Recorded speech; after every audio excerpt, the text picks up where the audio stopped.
Hello student, I am Sandeep from NPS.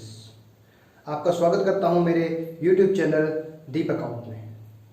तो आज हम डिस्कस करने वाले हैं इन्वेस्टमेंट फ्लक्चुएशन रिजर्व, जिसमें हम बात करेंगे इन्वेस्टमेंट की जो वैल्यू है वो इंक्रीज डिक्रीज होती है, उसके लिए हम जो रिजर्व बनाते हैं, ठीक है, उसकी ट्रीटमेंट कैसे की जाती है उसके बारे में है। तो सबसे पहले मैं आपको बताता हूँ इन्वेस्टमेंट फ्लक्चुएशन रिजर्व होता क्या है। देखो, इन्वेस्टमेंट होता है कहीं पे पैसा लगाना, किसी भी एसेट्स में पैसा लगाया जाता है, दैट्स कॉल्ड इन्वेस्टमेंट। अब फ्लक्चुएशन क्या मतलब होता है, उसकी वैल्यू में जो इंक्रीज डिक्रीज होता है वो फ्लक्चुएशन कहलाता है। और रिजर्व का मतलब उस उतार चढ़ाव या उस इंक्रीज डिक्रीज से बचने के लिए हम क्या कर लेते हैं, प्रॉफिट में से कुछ रिजर्व करके रखते हैं, मतलब प्रॉफिट का कुछ हिस्सा रिजर्व करके रखा जाता है। तो इन्वेस्टमेंट फ्लक्चुएशन रिजर्व का मीन क्या हो गया, इन्वेस्टमेंट की वैल्यू जो इंक्रीज डिक्रीज होती है उसके लिए एक रिजर्व बनाया जाता है, that's called investment fluctuation reserve. कहते हैं इन्वेस्टमेंट फ्लक्चुएशन रिजर्व में होता क्या क्या है। देखो, इन्वेस्टमेंट फ्लक्चुएशन रिजर्व में हमें क्वेश्चन में क्या गिवन होगा, हमें बैलेंस शीट गिवन होगी, बैलेंस शीट में हमें liability side investment fluctuation reserve given होगा। जैसे इस क्वेश्चन में गिवन है हमें 30,000, क्वेश्चन में क्या गिवन होगा आपको, बैलेंस शीट की liability side investment fluctuation reserve given होगा। एसेट साइड इन्वेस्टमेंट गिवन होगी, जिस अमाउंट पे गिवन होगी वो उसकी कॉस्ट वैल्यू कहलाएगी, ठीक है। एसेट साइड हमें इन्वेस्टमेंट दी होगी, इन्वेस्टमेंट की जो वैल्यू दे रखी होगी वो क्या होगी, कॉस्ट वैल्यू। उसके बाद एडिशनल इंफॉर्मेशन में हमें मार्केट वैल्यू गिवन होगी। हमने क्या करना है, इन्वेस्टमेंट फ्लक्चुएशन रिजर्व का किसके साथ कंपेयर करना है, कॉस्ट वैल्यू के साथ और मार्केट वैल्यू के साथ। मार्केट वैल्यू, इन दोनों के जो कंपेयर में जो वैल्यू आएगी उसका कंपेयर करना है इन्वेस्टमेंट फ्लक्चुएशन रिजर्व से। मीन जैसे अभी आपको बता दूं, क्वेश्चन में हमें 5 लाख कॉस्ट वैल्यू दे रखी है और मान लो मार्केट वैल्यू दे रखी है 4 लाख। कंपेयर करने से हमारे पास 1 लाख आ जाएगा, ठीक है। मीन 5 लाख कॉस्ट वैल्यू है, मार्केट वैल्यू 4 लाख है, तो कंपेयर में 1 लाख आ जाएगा। 1 लाख क्या आ गया, मार्केट वैल्यू कम है, कॉस्ट वैल्यू ज़्यादा है, ठीक है। अब थोड़ा सा और बता देता हूँ, जो कॉस्ट वैल्यू होती है वो क्या होती है, स्टार्टिंग में जितने में हम उस एसेट्स को परचेज करते हैं, जितनी वैल्यू है या जितने रुपए में उसको परचेज किया जाता है, दैट्स कॉल्ड कॉस्ट वैल्यू। और मार्केट वैल्यू कौन सी होती है, मार्केट वैल्यू वो वैल्यू होती है जिसमें आज जो हमारी इन्वेस्टमेंट है कितने में सोल्ड कर सकते हैं, मार्केट में आज उसको कितने में सोल्ड किया जा सकता है, दैट्स कॉल्ड मार्केट वैल्यू। तो स्टार्टिंग में 5 लाख की थी और आज उसकी वैल्यू 4 लाख है, 4 लाख है, तो उसके बाद इनके कंपेयर करने से हमारी जो एसेट्स की वैल्यू है या इन्वेस्टमेंट की वैल्यू वो क्या हो रही है, 1 लाख से डिक्रीज हो रही है, कम हो रही है। तो उसका कंपेयर हम क्या करेंगे, उस रिजर्व से करेंगे। अब देखो, वैल्यू कम हो रही है तो लॉस आ रहा है, इस लॉस की हम कंपेयर कर लेंगे रिजर्व के साथ। तो इसका कंपेयर करके रिजर्व के साथ तो हम उसकी क्या करेंगे, हम जर्नल एंट्री करेंगे, कंपेयर करेंगे रिजर्व के साथ। रिजर्व के साथ कंपेयर करने के बाद जो वैल्यू आएगी उसकी हम क्या करेंगे, जर्नल एंट्री करेंगे। जर्नल एंट्री के बारे में आपको बताता हूँ, ये तो आपको समझ आ गया होगा। जर्नल एंट्री के बारे में, जर्नल एंट्री के बारे में आपको बताता हूँ। आपने रिजर्व एंड एक्यूमुलेटिव प्रॉफिट की एंट्री की होगी। रिजर्व एंड एक्यूमुलेटिव प्रॉफिट कौन कौन से होते हैं, जैसे journal reserve, investment fluctuation reserve, workman composition reserve and profit and loss account का क्रेडिट बैलेंस। ये सारे के सारे हमारे क्या होते हैं, एक्यूमुलेटिव प्रॉफिट होते हैं, रिजर्व एंड एक्यूमुलेटिव प्रॉफिट होते हैं। इसकी आपने जो जर्नल एंट्री की थी वो किस प्रकार की थी, जितने भी रिजर्व और एक्यूमुलेटिव प्रॉफिट है उनको कर दिया आपने डेबिट, ठीक है, इन सबको कर दिया debit to partners capital account. जितने भी पार्टनर हैं उसमें आपने क्या कर दिया, इसको कैपिटल अकाउंट में डिस्ट्रीब्यूट कर दिया, इसको हम कर देंगे क्रेडिट, ठीक है। नीचे लिख देंगे रेशियो, और कौन सी रेशियो में, ऑल रेशियो में, जो भी उनकी रेशियो गिवन है उसमें हम क्या करेंगे, इसको डिस्ट्रीब्यूट कर देंगे। तो ये एंट्री थी हमारे पास रिजर्व एंड एक्यूमुलेटिव प्रॉफिट की एंट्री, ठीक है। जिसमें हमारे पास जो सेकंड जो पॉइंट था वो हमारे पास है investment fluctuation reserve. It's mean investment fluctuation reserve की जो एंट्री होगी, सिंपल जो एंट्री होगी वो किस प्रकार होगी, investment fluctuation reserve account debit to partners capital account. दोबारा फिर बताता हूँ, इन्वेस्टमेंट फ्लक्चुएशन रिजर्व अकाउंट को हम क्या कर देंगे, डेबिट, और पार्टनर्स कैपिटल अकाउंट को हम क्या कर देंगे, क्रेडिट कर देंगे। इस प्रकार हम उसकी जर्नल ट्रीटमेंट कर देंगे। अब बात करते हैं उनके केसेस की। देखो अभी मैंने आपको बताया था जो भी हमारे पास क्वेश्चन होगा उसमें क्या गिवन होगा, इन्वेस्टमेंट फ्लक्चुएशन रिजर्व और कॉस्ट वैल्यू और मार्केट वैल्यू दोनों गिवन होगी। तो उनके अलग अलग केसेस होते हैं। केसेस मैं आपको देता हूँ, जिसमें कॉस्ट वैल्यू मोर देन हो सकती है किससे, मार्केट वैल्यू से, लेस देन हो सकती है, या इक्वल टू मार्केट वैल्यू हो सकती है। मेन कॉस्ट वैल्यू और मार्केट वैल्यू, ठीक है। अब कॉस्ट वैल्यू ज़्यादा भी हो सकती है, ठीक है, मोर भी हो सकती है, लेस भी हो सकती है, और इक्वल टू भी हो सकती है। Mean cost value market value से ज़्यादा भी हो सकती है, लेस मतलब कम भी हो सकती है, और इक्वल टू बराबर भी हो सकती है। तो उनका कंपेयर करके हम क्या करेंगे, अलग अलग केसेस बनाएंगे।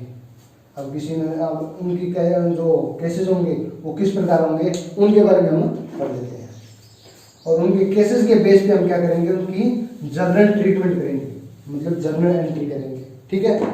तो सबसे पहले केस है हमारे पास, case number first, there is no information about market value. Market value के बारे में हमें क्या है, नो इंफॉर्मेशन, कोई इंफॉर्मेशन नहीं दे रखी, मतलब क्वेश्चन में मार्केट वैल्यू गिवन नहीं है, ठीक है।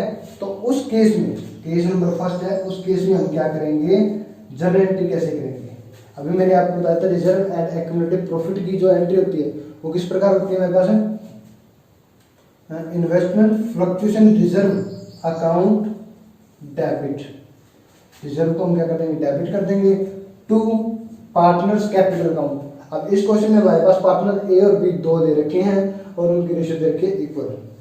अब पार्टनर कौन से हमारे पास, A is capital, A partner है, और सेकंड हमारे पास है B is capital, B partner है, वन पार्टनर है।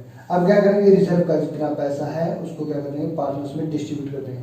क्यों, क्योंकि हमारे पास मार्केट वैल्यू की कोई इंफॉर्मेशन नहीं है, मार्केट वैल्यू हमें गिवन नहीं है, गिवन नहीं है तो हम उसकी कंपेयर कॉस्ट वैल्यू के साथ नहीं कर सकते, नहीं करेंगे तो हमारे पास जितनी भी वैल्यू आ गई वो क्या कहलाएगी, हमारे पास है इन्वेस्टमेंट फ्लक्चुएशन रिजर्व का जो रिजर्व है उसको हम क्या करेंगे, ट्रांसफर कर देंगे। यहाँ पे देखो कोई इन्फॉर्मेशन नहीं है तो जितना भी हमारे पास रिजर्व होगा उसको पार्टनर्स में डिस्ट्रीब्यूट कर देंगे। तो रिजर्व हमारे पास 30,000 और पार्टनर्स में डिस्ट्रीब्यूट करने इक्वल पार्टनर 30,000 को इक्वल करेंगे तो 15,000 एंड 15,000, ठीक है। तो ये होगी हमारे पास है जर्नल एंट्री, और कौन से रेशियो में, जो भी और रेशियो दे रखी है। ये थी हमारे पास जर्नल एंट्री जब फर्स्ट केस में मार्केट वैल्यू की इंफॉर्मेशन नहीं दी होती है, ठीक है। तो उसमें क्या करेंगे हम, investment fluctuation reserve account debit to partners capital account, ठीक है, to A's capital to B's capital. ये था हमारे पास फर्स्ट केस, सिंपल सा है, बिल्कुल आसान है। उसके बाद second case, market value of the investment ₹5 lakh. अब हमें मार्केट वैल्यू क्या है, गिवन है, मार्केट वैल्यू हमें दे रखी है 5 लाख की। अब सोच के देखो, कॉस्ट वैल्यू भी उसकी 5 लाख है और मार्केट वैल्यू भी उसकी क्या है, 5 लाख है।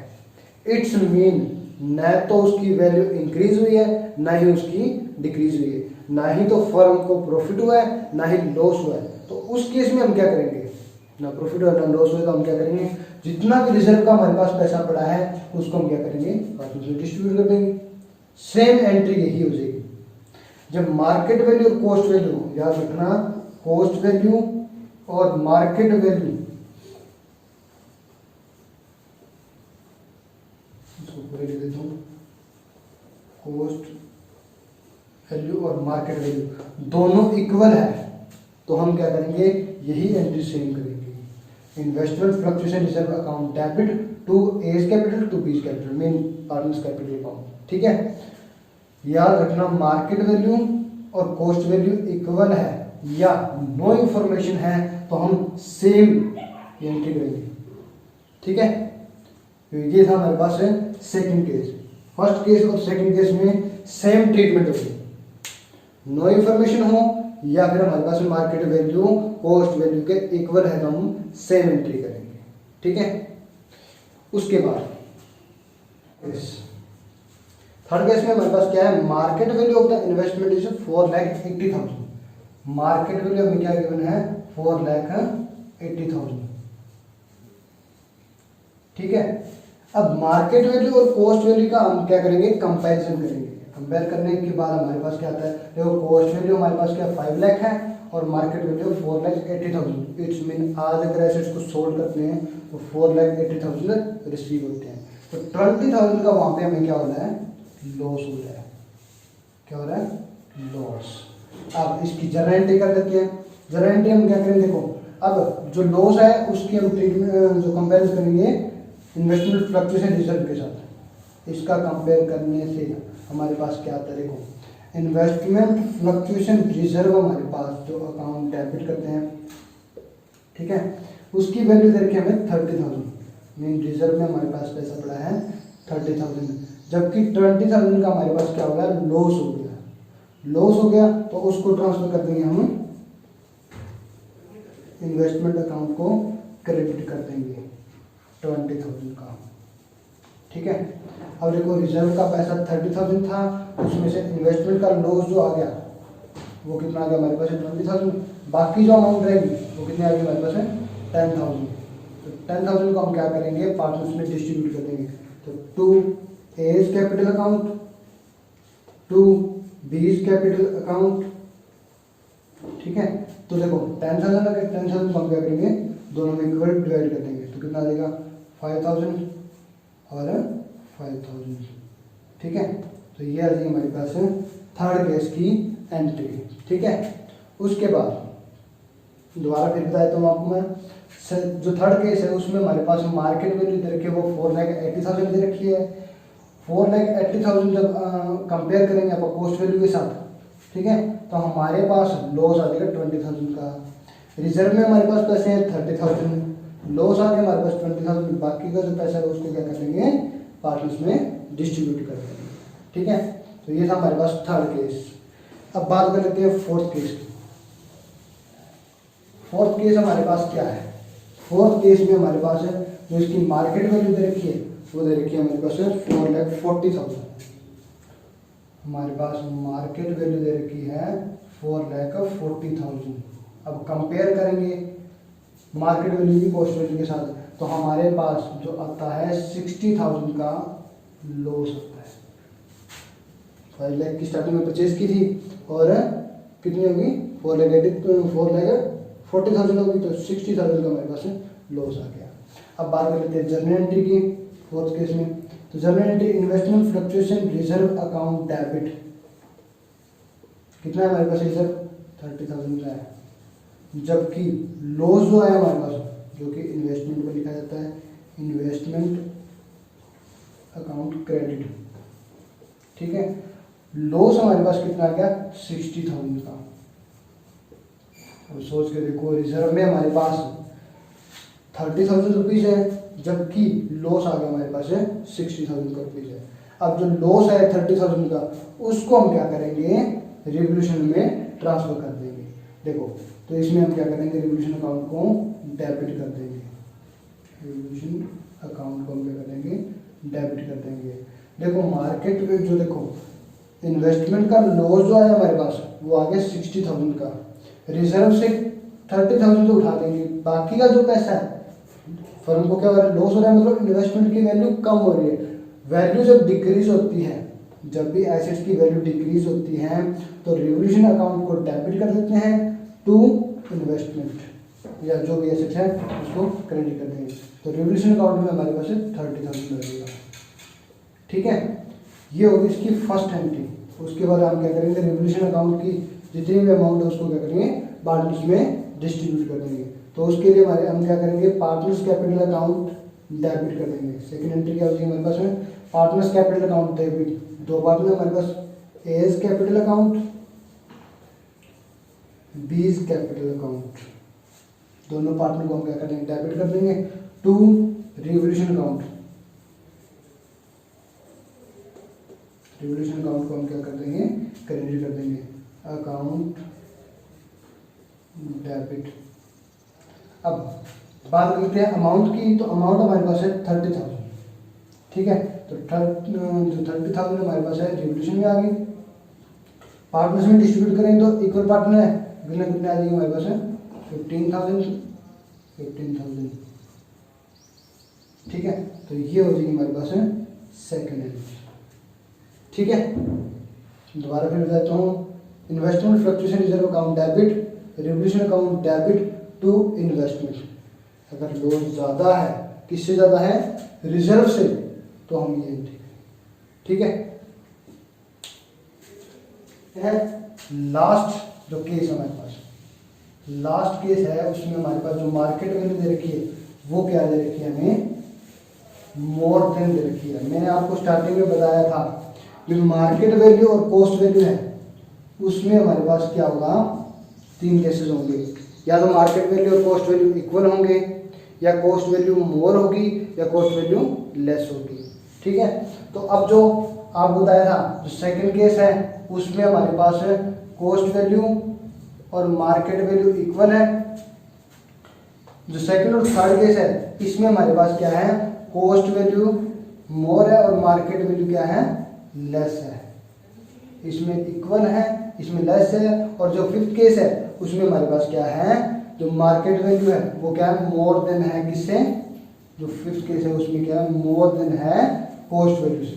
तो सबसे पहले लिख लेते हैं हम मार्केट वैल्यू। मार्केट वैल्यू हमारे पास है 5,10,000, 5,10,000 हमारे पास मार्केट वैल्यू दे रखी है, 5,10,000, ठीक है। जो कि क्या है, कॉस्ट वैल्यू से एक्सेस है, ज़्यादा है। तो कितने एक्सेस है हमारे पास है, 10,000, ठीक है। दोबारा फिर बताता हूँ, जो कॉस्ट वैल्यू उसकी 5 लाख है और मार्केट वैल्यू अगर इन्वेस्टमेंट आज सोल्ड करते हैं तो 5,10,000 हमें रिसीव होते हैं। इट्स मीन 10,000 का अभी क्या हो गया, प्रॉफिट, ठीक है। 10,000 का प्रॉफिट हो गया। 10,000 के प्रॉफिट और रिजर्व दोनों एक ही बात है।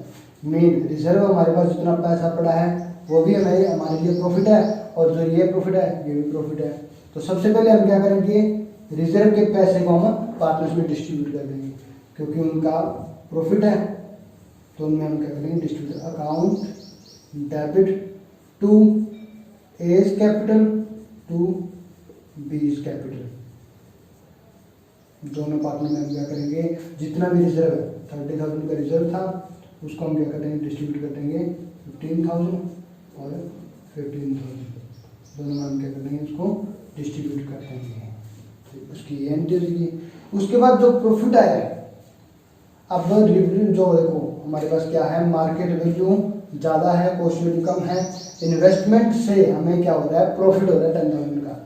अब प्रॉफिट जब देखो, जब भी एसेट्स की वैल्यू को रीवैल्यू किया जाता है या दोबारा से उसकी वैल्यू की जाती है, तो उससे जितना प्रॉफिट होता है उस प्रॉफिट को हम क्या करते हैं, रिवोल्यूशन अकाउंट में ट्रांसफर करते हैं। तो उसकी एंट्री हमारे पास क्या हो जाएगी, देखो इन्वेस्टमेंट की हमारे पास वैल्यू थी, पहले थी 5 लाख की, अब 5,10,000 होगी। तो इसकी जर्नल एंट्री हमारे पास क्या होगी, देखो रिवोल्यूशन अकाउंट का जो प्रॉफिट है, प्रॉफिट ही है, तो इसमें हम क्या करेंगे, इन्वेस्टमेंट अकाउंट डेबिट, इन्वेस्टमेंट को हम क्या कर देंगे, डेबिट कर देंगे। और टू रिवोल्यूशन अकाउंट, रिवोल्यूशन का जब रिवोल्यूशन में जब प्रॉफिट ट्रांसफर किया जाता है तो हम क्या करेंगे, उसको क्रेडिट कर देंगे। अब कितना प्रॉफिट आया हमारे पास है, इन्वेस्टमेंट से प्रॉफिट आया हमारे पास है 10,000, तो 10,000 की हम क्या कर देंगे, एंट्री कर देंगे, ठीक है। तो ये हो जाएगी हमारे पास सेकेंड एंट्री। उसके बाद इसकी थर्ड एंट्री करेंगे, क्योंकि रिवोल्यूशन की हम क्या कर देंगे, एंट्री कर देंगे। उसके बाद रिवोल्यूशन का जितना भी प्रॉफिट है उसको हम क्या करेंगे, पार्टनर्स में डिस्ट्रीब्यूट कर देंगे। तो उसकी एंट्री क्या हो जाएगी, revolution account debit to A's capital, जो भी पार्टनर है उनमें हम क्या कर देंगे, उसको डिस्ट्रीब्यूट कर देंगे। तो कितना आ जाएगा हमारे पास, उसको कर देंगे क्रेडिट। तो हमारे पास 10,000 की अमाउंट रिवोल्यूशन में थी, उनको पार्टनर्स में डिस्ट्रीब्यूट करते हैं, तो पार्टनर इक्वल है, 10,000 को इक्वली डिवाइड करेंगे तो 5,000 एक आ जाएगा और 5,000 बी का आ जाएगा। तो ये थे हमारे पास इन्वेस्टमेंट फ्लक्चुएशन रिजर्व के 5 केसेस। दोबारा फिर बता दूँ आपको, तो फर्स्ट केस था हमारे पास नो इन्फॉर्मेशन है, जिसमें मार्केट वैल्यू के बारे में कोई इन्फॉर्मेशन नहीं है। सेकंड हमारे पास जो केस है वो केस है हमारे पास कॉस्ट वैल्यू और मार्केट वैल्यू इक्वल है, उस केस की है। थर्ड और फोर्थ केस जो हमारे पास दे रखा है वो क्या है हमारे पास है, market value is less than cost value. Cost value से अगर लेस है तो इन केसेस के थ्रू हम क्या करेंगे, जर्नल एंट्री करेंगे। उसके बाद जो हमारे पास मार्केट, जो फिफ्थ केस है हमारे पास, वो है हमारे पास में मार्केट वैल्यू ऑफ इन्वेस्टमेंट क्या है, वो मोर देन है किससे, कॉस्ट वैल्यू से। कॉस्ट वैल्यू से अगर मोर देन है तो उस केस में हम क्या करेंगे, इस तरह की एंट्री करेंगे। ठीक है, तो ये हमारे पास है 5 केसेस। ठीक है, उसके बाद मैं थोड़ा सा बता देता हूँ, ये जो टॉपिक है या इससे पहले वाला टॉपिक है जो वर्कमैन कॉम्पोजिशन रिजर्व है, वो आगे के 3 चैप्टर में काम आने वाला है। वो कौन कौन से चैप्टर में बताऊँ मैं। इसी तरह जो रिजर्व एंड एक्यूमुलेटेड प्रॉफिट में जितने भी हैं, जितने भी अपन ने एंट्री की है, वो सारी आगे 3 चैप्टर में काम आने वाली है। वो चैप्टर फर्स्ट है हमारे पास है चेंज रेशो। इसमें हम क्या करेंगे, treatment of reserve and accumulated profit की जो एंट्री है वो इसी तरह करेंगे। थर्ड जो इसमें सेकंड जो चैप्टर हमारे पास है वो है admission, admission of A partner. उसमें भी हम सेम प्रोसीजर लेके चलेंगे, सेम इसी तरह रिजर्व इन्वेस्टमेंट फ्लक्चुएशन रिजर्व है, चाहे वर्कमैन कॉम्पोजिशन रिजर्व है, चाहे जनरल रिजर्व है, चाहे प्रॉफिट एंड लॉस अकाउंट का क्रेडिट बैलेंस है, इसी तरह एंट्री उनकी होंगी। ठीक है, उसके बाद बात करते हैं थर्ड चैप्टर, जो इससे नेक्स्ट चैप्टर वो है रिटायरमेंट का। रिटायरमेंट में भी हम क्या करेंगे, या death of A partner, death of A partner, retirement and death of A partner, उसमें भी हम क्या करेंगे, रिजर्व एंड एक्यूमुलेटेड प्रॉफिट, जिसमें वर्कमैन कॉम्पोजिशन रिजर्व और इन्वेस्टमेंट फ्लक्चुएशन रिजर्व टॉपिक है, उनकी ट्रीटमेंट इसी तरह की जाएगी जैसे मैंने अभी आपको 2 वीडियो में करवा चुका हूँ। ठीक है, तो ये चैप्टर है, इनमें भी ये आने वाले हैं। मैं आगे इनको अगर अब आपको ध्यान से कर लिया तो आगे के चैप्टर में ये आपके लिए इजी हो जाएगा। ठीक है, तो ये था टॉपिक हमारे पास इन्वेस्टमेंट फ्लक्चुएशन रिजर्व।